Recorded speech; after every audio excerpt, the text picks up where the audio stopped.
खऱ्या अर्थानं गोकुळचा अभिमान आणि स्वाभिमान टिकला पाहिजे या भूमिकेतून आलेले सर्व ठरावधारक गोकुळची रणधुमाळी गेल्या 3-4 महिन्यापासून सुरू झाली आणि या निवडणुकीच्या पार्श्वभूमीवर ज्याचा उल्लेख मला वाटतं रेडेकर मामींचं भाषण व्हिडिओ करून पाठवायला पाहिजे, कारण की खऱ्या अर्थानं त्यांच्या भाषणातून आपल्याला लक्षात असेल की गेल्या 5 वर्षामध्ये कशा पद्धतीने कारभार करण्याची भूमिका आम्ही सगळ्यांनी त्या ठिकाणी घेतली. त्या म्हणतात ते खरं आहे. 10 वर्षापूर्वी फक्त 700 ठराव आमच्याकडे होते आणि त्यावेळी सुद्धा 2 माणसं निवडून देण्याचं काम गोकुळच्या दूध उत्पादकांनी त्यावेळी केलं होतं, ज्याचा उल्लेख रणजित पाटलांनी केला की एका विचारानं आम्ही या गोकुळमध्ये या निवडणुकीमध्ये पडलो आणि 10 वर्षापासून हा गोकुळ शेतकऱ्याचा आणि दूध उत्पादकाच्या मालकीचा झाला पाहिजे ही भूमिका आम्ही सातत्याने त्या ठिकाणी घेतली. मागच्या 10 वर्षापूर्वीची निवडणूक असू दे, त्यावेळी थोडक्यात आम्हाला पराभवाला सामोरा जावं लागलं, ज्याचा उल्लेख माईनी केला. 25-30-40 मतामध्ये पॅनेलला फटका त्या ठिकाणी बसला आणि मला पुढच्या वेळी ज्यावेळी पॅनेल करत होतो त्यावेळी म्हटलं आता नुसतं फज्जापर्यंत पोहोचायचं असेल तर नुसतं शर्तीत भाग घेऊन उपयोग नाही, आता सगळ्यांना बरोबर घेऊन हा फज्जा गाठायला पाहिजे आणि त्या दृष्टीनं सगळ्यांना बरोबर घेऊन 21-22 मध्ये आम्ही निवडणूक लढवण्याचा निर्णय घेतला. यश आम्हाला दूध उत्पादकांनी चांगल्या पद्धतीचं यश आम्हाला प्रामुख्याने दिलं आणि 5 वर्षामध्ये एक चांगल्या पद्धतीचा कारभार करण्याची भूमिका माझ्यासारख्या कार्यकर्त्यांनी घेतली. आम्ही सातत्याने म्हणत होतो 2 रुपये वाढ देऊ, ती 14 रुपयापर्यंत गेली. गाई 10-12 रुपयापर्यंत गाईच्या दराला वाढ देण्याची भूमिका आम्ही प्रामुख्याने घेतली आणि म्हशीला अनुदान देण्याचा विषय असू दे, पशुखाद्याचे दर स्थिर ठेवण्याचा विषय असू दे, या सगळ्या विषयामध्ये गोकुळला एक चांगल्या पद्धतीनं जो शेतकऱ्यांचा गोकुळ आहे, स्वर्गीय जोयकर साहेबांनी जे स्वप्न बघितलं होतं त्यांच्या प्रत्येक भाषणामध्ये असायचं, शेण काढणारी माझी भगिनी, शेण काढणारा माझा शेतकरी हा माझा केंद्रबिंदू असला पाहिजे आणि तीच भूमिका मी सुद्धा या ठिकाणी घेतोय. आमचा दूध उत्पादक हा आमचा केंद्रबिंदू या ठिकाणी असला पाहिजे आणि म्हणून 14 रुपये वाढ करण्याची भूमिका आम्ही घेतली. अनेक ठिकाणी 10 लाखाचं संकलन आम्ही 20 लाखापर्यंत घेऊन जाण्याचं काम केलं. गोकुळ वाढला पाहिजे ही भूमिका घेत असताना दूध उत्पादकाला 4 पैसे मिळाले पाहिजेत, खर्च कमी झाला पाहिजे ही भूमिका आम्ही सातत्याने त्या ठिकाणी घेतो. आज विषय नाही, अनेक विषय. उद्या जाहीरनामा निघेल त्यावेळी तुम्हाला जाहीरनाम्यामध्ये आम्ही निश्चितपणे सांगू की आमची सत्ता आल्यानंतर निश्चितपणे कुठल्या पद्धतीनं दूध उत्पादकाला म्हैस, ज्याच्या घरामध्ये म्हैस आहे, ज्याच्या घरामध्ये गाई आहे, त्याला काय आम्ही देणार आहोत हे निश्चितपणे आम्ही जाहीर करू. परंतु एक उदाहरण शेट्टी साहेब मला द्यायचं आहे की कारभारामध्ये चोखपणा आम्ही काय केला. गोकुळचं दूध ज्यावेळी मुंबईला जात होतं त्यावेळी ते पॅकिंग 2 लाख लिटरचं पॅकिंग हे खासगी एका संस्थेमध्ये खासगी एका मालकाकडे जायचं. त्याला आम्ही दर पिशवी मागं 1 रुपये 10 पैसे 1 रुपये 20 पैसे देत होतो. तो दर पुढे 1 रुपये 90 पैशापर्यंत या ठिकाणी आला. दर महिन्याला आम्ही किमान 1 कोटी 20 लाख रुपये हे फक्त पॅकिंग साठी, दुसरीकडे पॅकिंग करायसाठी आम्ही एका खासगी माणसाला देत होतो. परंतु आमच्या ताब्यात गोकुळ आल्यानंतर त्याच गोकुळच्या शेजारची एक जागा 18 कोटी रुपयाला आम्ही घेतली. त्यामध्ये 18-20 कोटीची मशिनरी या ठिकाणी घातली आणि आता आमच्या 3 वर्षात ते सगळे पैसे फिटले अशी अवस्था आमची या ठिकाणी झाली. आज दर वर्षाला 12 कोटी रुपये जे आम्ही दुसऱ्याला देत होतो आता आमच्या स्वतःच्या मालकीच्या प्रकल्पामध्ये आमच्या दुधाच्या पिशव्या या ठिकाणी करायचं काम प्रामुख्याने त्या ठिकाणी केलं. अशी अनेक उदाहरणं आहेत. 1 रुपया मिळत असेल तर 86 पैसे हे गोकुळच्या दूध उत्पादकाला देण्याचं काम आपण करू. जसा फॉर्म्युला 70-30 चा शेट्टी साहेब उचलला, इथं तर 86 पैसे आपण परत देण्याचं काम करतो. ते अजून 2 पैसे कसे वाढत नाही हा आमचा उद्याच्या भविष्यकाळात या ठिकाणी प्रयत्न असणार आहे. आणि म्हणून आज अवस्था गोकुळची काय ज्याचा उल्लेख शेट्टी साहेबांनी केला. आज उलट्या बाजूला असलेल्या लोकांच्यात कोण बोलू शकत नाही, सगळे सरकारच्या दबावाखाली नेतृत्वाखाली या ठिकाणी आहे. आज पॅनेल ठरलं, पॅनेल केलं, तर पॅनेलचा निर्णय, उमेदवारीचा निर्णय हा कोल्हापूरमध्ये होणार आहे, मुंबईमध्ये आमचा होणार. कारण की गोकुळ कुठला आहे? कोल्हापूरचा. ही लढाई आता कोल्हापूरच्या अस्तित्वाची आहे, ही लढाई आता कोल्हापूरच्या मातीची आहे, ही लढाई आता कोल्हापूरच्या स्वाभिमानाची आहे, ही लढाई कोल्हापूरची अस्मिता, स्वाभिमान आम्ही जपण्याची आहे, ज्याचा उल्लेख अनेक वक्त्यांनी आपल्या भाषणामध्ये या ठिकाणी केला. पहिला लढा 10 वर्षापूर्वी आम्ही केला, तो मल्टी स्टेट होऊ नये केला. मल्टी स्टेट झाला असता तर निवडणूक काय झाली नसती. मल्टी स्टेट नाही, म्हणून आज विरोधकांना तुम्ही आमचे ठरावधारक असता तरी पै पाहुणा भेटा येतोय, बोलायला येतोय. आज ठरावधारकाला जी काही या ठिकाणी प्रतिष्ठा ही फक्त आणि फक्त मल्टी स्टेट न झाल्यामुळे आज मालकी आमची अबाधित नाही. आज 7 बाऱ्यावर या गोकुळच्या 5,500 संस्थांचं नाव लागलं. या नाव लागायला मी म्हणत नाही माझं एकट्याचं श्रेय आहे, परंतु मल्टी स्टेटला विरोध केला म्हणून आज संस्थांचं नाव या 7 बाऱ्यावर गोकुळच्या या ठिकाणी लागलं. नाहीतर या 7 बाऱ्यावर अजून नावं लागली असती तर कुळाचं नाव लागलं असतं तर आमचं काय या ठिकाणी 7 बाऱ्यावर याची मालकी राहिली नसते. आज ताटमानेने आम्ही या कोल्हापुरातले संस्था सांगू शकतो की गोकुळमध्ये मी सभासद आहे, मी मालक आहे. ही भावना आम्ही या ठिकाणी निर्माण केली. तुमच्या मालकीचा हक्क अबाधित ठेवण्याचं काम आम्ही प्रामुख्याने या ठिकाणी केलं. मी 10 वर्षापूर्वी निवडणूक लढवली, त्यावेळी रणजित दादा तुमच्या उलट निवडणूक लढवत असताना तुमच्या कुठल्या संस्था पत्र करायचं काम आम्ही केलं का? केलं. आम्ही समोरासमोर निवडणूक लढवली. उद्याला निर्णय लोक घेऊ द्या, मी कधी संस्था पत्र करायच्या भानगडीत पडलो नाही. 5 वर्षापूर्वी लढलो नाही आपण. अभिजित त्यावेळी काय संस्था पत्र संस्थेवर कुठले मला वाटत नाही हरकत आपण कुठे घेतली. पॅनेल उभं करत असताना उलट्या बाजूच्या कुठल्या संस्थेवर हरकत घेतली नाही. कारण की मूळ पाया काय गोकुळचा? शेतकरी चंदगडचा या ठिकाणी म्हशीचं दूध काढतो, तो काय किटली भरून गोकुळ शिरगावला येणारे काय दूध गेला? आमचे अस्तित्व या गोकुळचा या जिल्ह्यामध्ये आहे. आमचा पाया काय असेल तर तो दूध संस्था हा आमचा पाया या ठिकाणी. या गोकुळच्या विकासाची पहिली पायरी कुठली असेल तर ती दूध संस्था ही पहिली पायरी आहे. शेतकरी आणि दूध संस्था ही आमची पहिली पायरी आहे.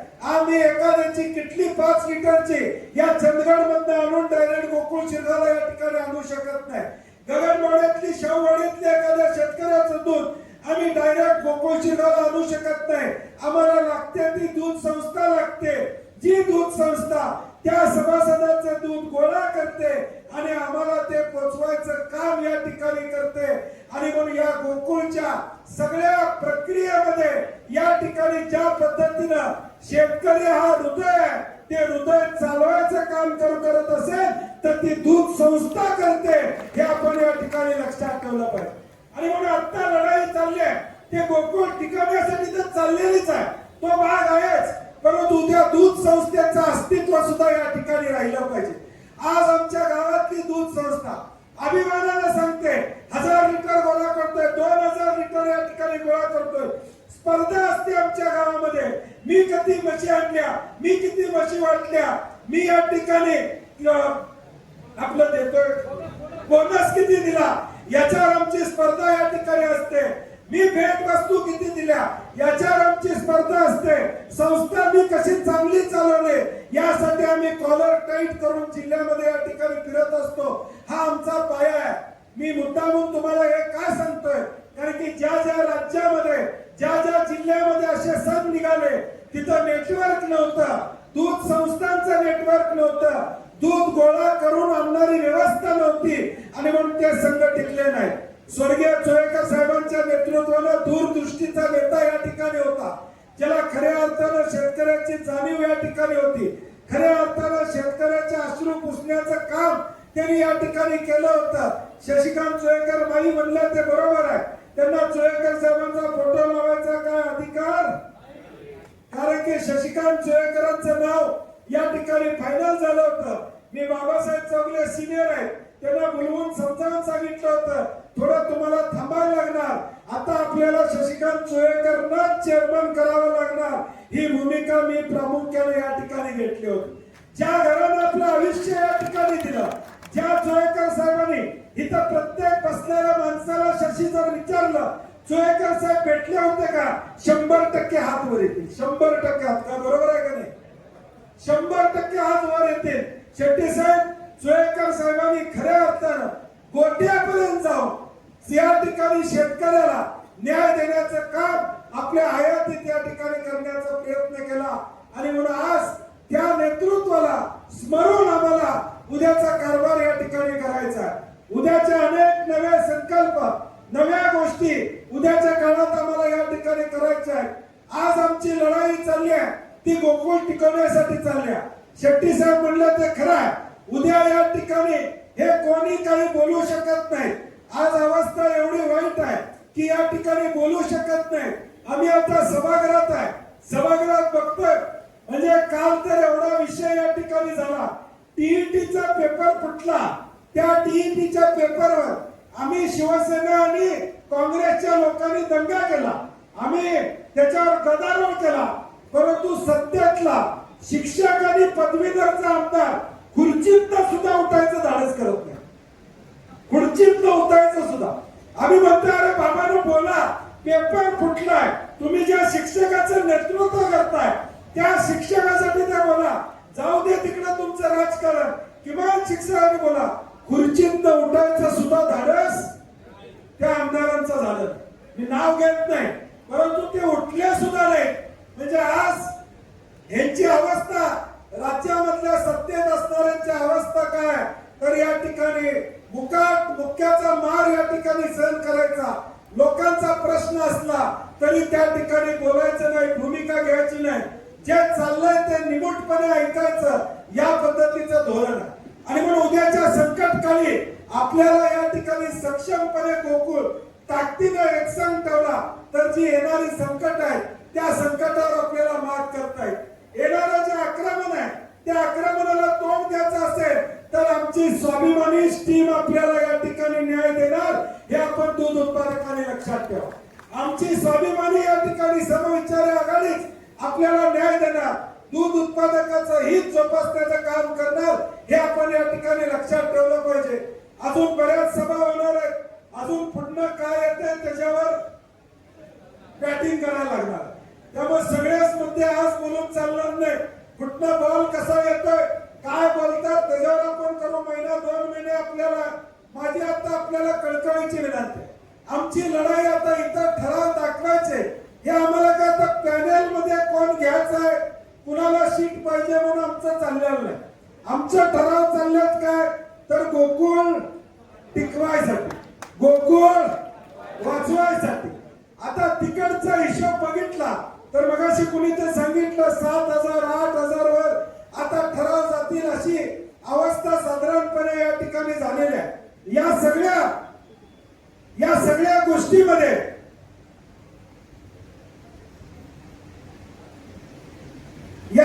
गोष्टीमध्ये आज आपण खात्रीला या ठिकाणी लक्षात ठेवलं पाहिजे.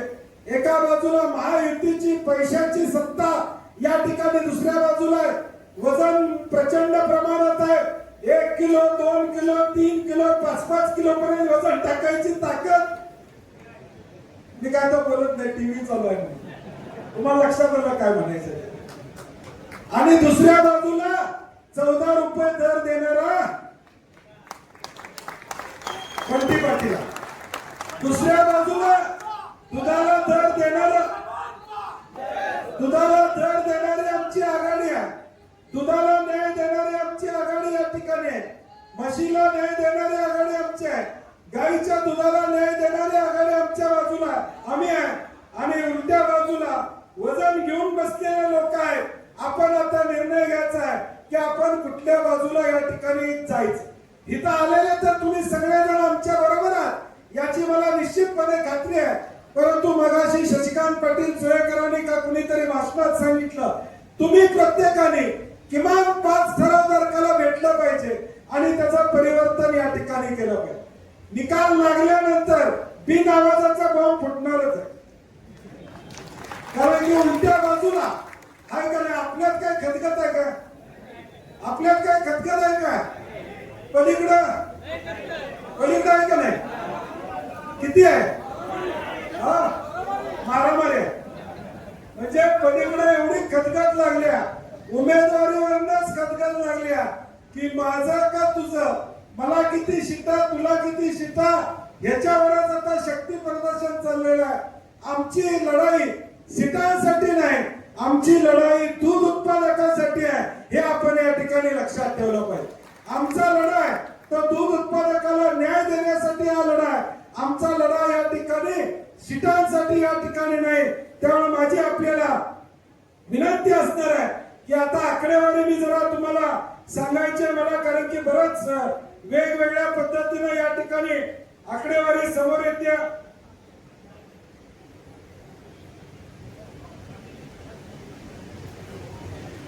मोठा भाऊ बारका भाऊ ते चालूच आहे असे, ते काय मिटत नाही, ते देवाभाऊ ठरवतात. ती भाऊकीचा वाद काय असगावकर सर मिटणार नाही. आता एकूण गोकुळचे 5470 म्हणजे ठराव त्या ठिकाणी, त्यातले 644 अपात्रतेने केले. राहिले 4844 ला त्यांनी पत्र पाठवली.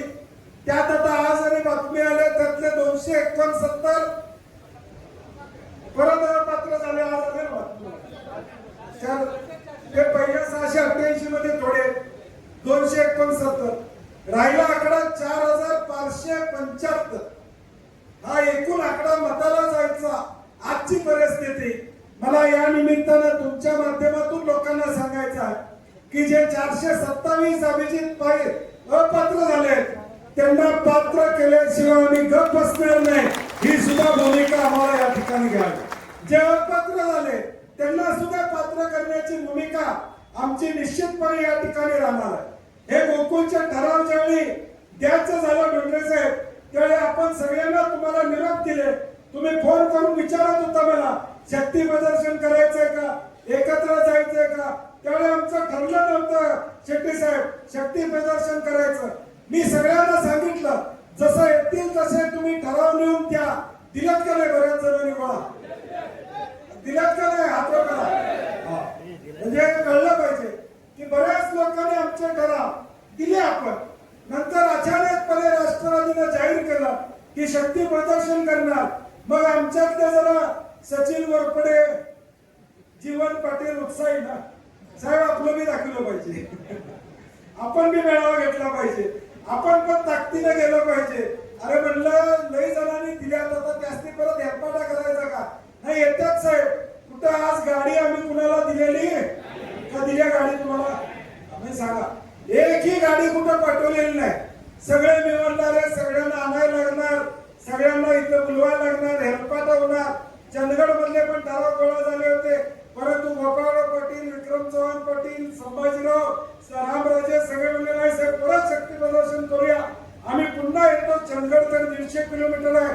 आम्ही पुन्हा येतो, परंतु हा शक्ती प्रदर्शन झालं पाहिजे. हे का सांगतोय? कारण की कालपर्यंत आपल्या यादीतून अजिंक्य तारामध्ये नोंद करून माझ्याकडेच मला दाखवायला लागलं तर शेट्टी साहेब किमान 400 फोटो माझ्या फोटोग्राफरकडे आहेत, ज्यांनी मला येऊन फोटो काढून निवेदन दिले, मला येऊन फोटो काढून ठराव जमा त्या ठिकाणी केलेले आहेत. प्रत्येकाला वाटतं ठराव देताना बंटी पाटलावर फोटो काढावा, साक्ष असलेली बरी म्हणतात ना माणसं. याच्या डोक्यात राहू दे, आम्ही हाय याच्यावर. त्यामुळं फोटो काढण्या लोकांनी ठराव जमा केले. असे आमचे ठराव 979 ऑलरेडी जमा झाले. 979 तालुकावारी यादी आमचे. मला काय खोटी आकडेवारी बाकीच्यांसारखी द्यायची नाही. मला काय पॅनेल मध्ये सीताकुमारला माग आहे? मला पॅनेलच करायचं आहे ना. मला निवडूनच आणायचं आहे. मला 25 उमेदवार उभे करायचे आहेत. मला काय करायचं? पाठ तुपटून गेला. 4000 माझ्याकडे ठराव आहेत, 5000 ठराव. मला काय नाही. मला दूध उत्पादकाला न्याय द्यायचा आहे. मला लोकांच्या पर्यंत जायचं आहे. त्यामुळं आमच्या आकडेवारीत कुठलाही या ठिकाणी गोळ नाही. 979 आम्ही ठराव ऑलरेडी या ठिकाणी दिलेले आहेत. आणि आज आणि उद्या काही लोक उद्या येणार आहेत, कारण की आज काही लोक येणार नाहीत. गडिंग्लज मधनं जवळजवळ 10-12चा गट्टा उद्या येणार आहे. करवीर मधले काही लोक उद्या येणार आहेत, काही पंढरपूरला गेलेले आहेत असं मला सांगण्यात आलं. असे मिळून उद्यापर्यंत आमचे 872 ठराव या ठिकाणी गोळा होते. एकूण आकडा हा आमच्या समविचारी आघाडीचा 1851 ठराव आमच्या या ठिकाणी गोळा होते.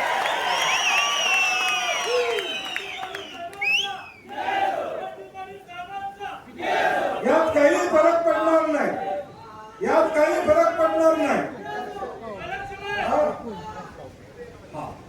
आणि एमआर साहेब म्हणतात तिकडच्या 1800 किती टाकतील मुलं असतो ते आहेच. गाडीत बसतील त्यांच्या आणि कारण की त्यांना सुद्धा माहित आहे. मला तर एवढी लोक खासगीत भेटल्या मला आठवण एवढी लोक खासगीत भेटल्यात मला. म्हणजे प्रत्येक जण अशी अवस्था आहे, सगळ्यांना पडते आमची भूमिका, सगळ्यांना पडते किंवा गोकुळ वाचला पाहिजे, गोकुळ टिकला पाहिजे, ही भूमिका सगळ्यांना पडते. आणि म्हणून आमचा आकडा हा 1851 पर्यंत निश्चितपणे या ठिकाणी पोहोचला. आता त्यांचा आकडा जाहीर झालेला तो 5047 म्हणजे सगळ्या पक्षांनी जो जाहीर केला तो 5047 आणि अधिकृत आकडा येण्याचा काल 5650 आहे. 4650 अधिकृत आकडा आणि सगळ्या पक्षांनी दिलेला आकडा हा 5047 या ठिकाणी आकडा आलेला आहे. माझं करवीरचं एक उदाहरण मी देतो. एआर ऑफिसनं 827 या ठिकाणी ठराव पाठवले. 827 पैकी 868 प्राप्त ठराव पाठवले. 868 करवीर मध्ये 827 या ठिकाणी जमा झाले असं म्हणतात. करवीरवाल्यांनी जर हात करा, दक्षिण आणि करवीर करा लवकर. म्हणजे इथंच आमच्या 100-150च्या पुढे करवीर दक्षिण या ठिकाणी आमच्याकडे. म्हणजे आकडेवारी या ठिकाणी काय सांगतोय, आता 132 ठराव गगनबावडा आहे. किती आहे टोटल पात्र? पत्र धरून 132. कालपर्यंत 75 ठराव एआर ऑफिसला गेले. आमचे सुद्धा त्यामध्ये ठराव गेलेले आहेत. आमचे आता ठराव इथं गगनबावड्याचे आलेले हातवर करा. 100च्या खाली आकडा आहे. मी काय सांगतोय आकडेवारी की तुम्हाला सुद्धा विश्वास बसला पाहिजे की ताकदीनं आपण या ठिकाणी निवडणूक लढवणार आहे. चंदगड मध्ये 426 या ठिकाणी पात्र झाले. एआर ऑफिसला 300 आलेले. आमचा आकडा जवळजवळ 190च्या पुढे या ठिकाणी चंदगडचा जातोय. बरोबर आहे का पाटील? म्हणजे आज आमची अवस्था ही बघितली तर आपल्याला लक्षात येईल की 1851 या ठिकाणी आम्ही जे या ठिकाणी सांगितलं त्या पद्धतीनं या ठिकाणी आमचं नियोजन या ठिकाणी असणार आहे. आणि म्हणून माझी आपल्या सगळ्यांना कळकळीची विनंती आहे, ही लढाई मी करतोय. मला कुठं गोकुळचा चेअरमन, मला काय टँकर, माझं दूध गोकुळला जाते. मला काय मिळणार? 5 रुपये दर वाढला तर मला बी पैसे दुधाला शेट्टी साहेब तुम्हाला आणि मला मिळणार. त्यामुळं हा घरात कमर उभा करणार.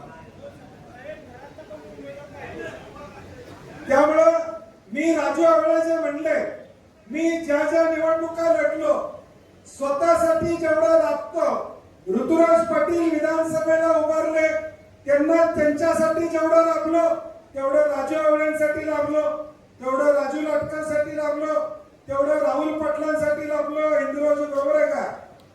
उदय पाटील लागलो का नाही करवीर मध्ये?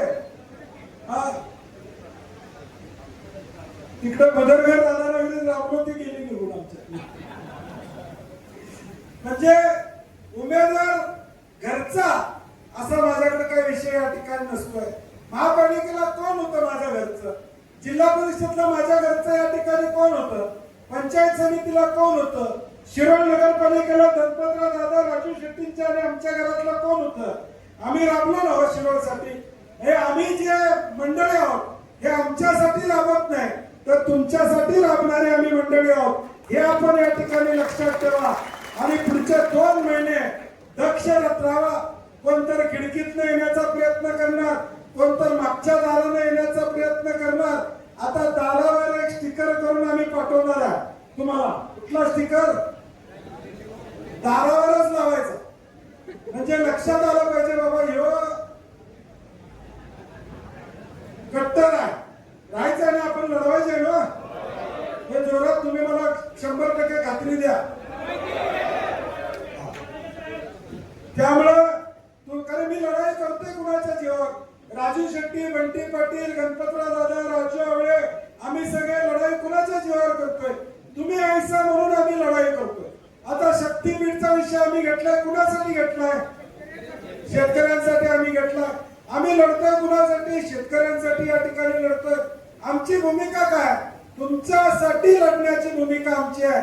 आणि माझी कळकळीची विनंती आहे की गोकुळ टिकवायचा असेल, गोकुळ तुमच्या मालकीचा, 7 बाऱ्यावर दूध संस्थेचं नाव ठेवायचं असेल तर आपल्या आघाडीचाच विजय झाला पाहिजे. ही भूमिका उद्याच्या भविष्यकाळात आपल्याला या ठिकाणी घ्यावी लागेल एवढी विनंती करतो. मी प्रशासनाला सहकार्य करणारा माणूस आहे, प्रशासनावर दबाव आणणारा माणूस नसल्यामुळं माझी कार्यकर्त्यांना विनंती आहे, आता इथनं चालत आपण जायचं आहे. ठरावदारक जे असतील तेच फक्त गेटच्या आत जातील, बाकी कुणी गेटच्या आत गोंधळ करायचा. जेवण इथं आहे, तिथं ठराव द्यायला वेळ लागला तरी परत जाताना पाटलाच आहे, तुम्ही काळजी करू नका, कमी पडणार. बासुंदी तुम्ही ठेवलेली आज गोकुळची वर्गाच्या लग्नात ठेवली होती. त्याला बासुंदी त्याला का नाही? होय म्हणा, नाही तर मला म्हणजे मी त्यावेळी काय म्हणलं की आम्ही गोकुळचं नेतृत्व करतोय शेट्टी साहेब, आणि पोरग्याच्या लग्नात दुसरी बासुंदी का ठेवायची? चेकनं पैसे दिले तर नाही तिथे आणि मुद्दाम काढतील म्हणून मी त्यावेळेस डिमांड ड्राफ्टनं पैसे दिले. आमच्या अकाउंट म्हणलं चेक नाही, म्हणलं डिमांड डीडी म्हणलं डीडीला चेक पैसे द्यायचे म्हणलं. उद्या आणि कुठला तर चर्चा व्हायला नको का?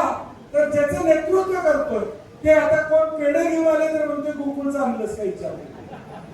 कारण की का ज्या संस्थेचं आम्ही नेतृत्व करतोय ती संस्था मोठी झाली तर 5.5 लाख शेतकऱ्याला न्याय मिळणार आहे. परवा भुयेवाडीत मी सांगितलं, विनोदानं म्हटलं की बाबा ज्याच्या घरात 5 म्हशी त्यालाच मुलगी मिळेल अशी व्यवस्था करतो. परंतु जे विनोदानं म्हणलं ते शेट्टी साहेब सत्यात उतरेल याची खात्री मी निश्चितपणे या ठिकाणी देतो. ज्याच्याकडे म्हशी आहे, ज्याच्याकडे गाई आहे, जो दूध उत्पादक आहे त्याला प्रतिष्ठा मिळवून देण्याचं काम आम्ही करू. मी मगाशी देखील सत्यजित जाधवांच्या शिष्टमंडळात सांगितलं, आम्ही ज्या ज्या तालुक्यात जाऊ, आम्ही ज्या ज्या गावात जाऊ, आम्हाला 4 कुणाच्या घरला घेऊन जायचं असेल तर ज्याचा गोठा आहे त्याच्या घरला घेऊन जावा, त्याला प्रतिष्ठा देऊया. ज्याच्याकडे 4 म्हशी आहेत त्याला प्रतिष्ठा देऊया. 8-10 हजारची नोकरी प्रतिष्ठेची नाही आहे, तर म्हशीचं दूध काढलं तर प्रतिष्ठा मिळते. हा मेसेज या ठिकाणी उद्याच्या भविष्यकाळात देऊया. शेतकऱ्याला प्रतिष्ठा मिळवून देऊया. पशुखाद्याचं सांगितलं, माहिती मला वाटते सगळं 5 वर्षाचं सांगितलेलं आहे. 50 रुपयांनी पशुखाद्याला अनुदान या ठिकाणी देणार आहे. उद्या सत्ता आली तर पशुखाद्याचे दर 100 रुपयानं कमी करण्याची भूमिका सुद्धा आमची राहील. हा विश्वास या निमित्ताने देतो. अजून बरंच काय काय सांगायचं आहे.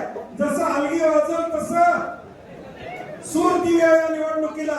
आता सगळं सांगायला नको. जे जे आम्ही करणार आहोत सत्यात आल्यानंतर ते उद्याच्या भविष्यकाळात आम्ही निश्चितपणे सांगू एवढी ग्वाही देतो. आणि कार्यकर्त्याला विनंती करतो की आपण बसून राहा.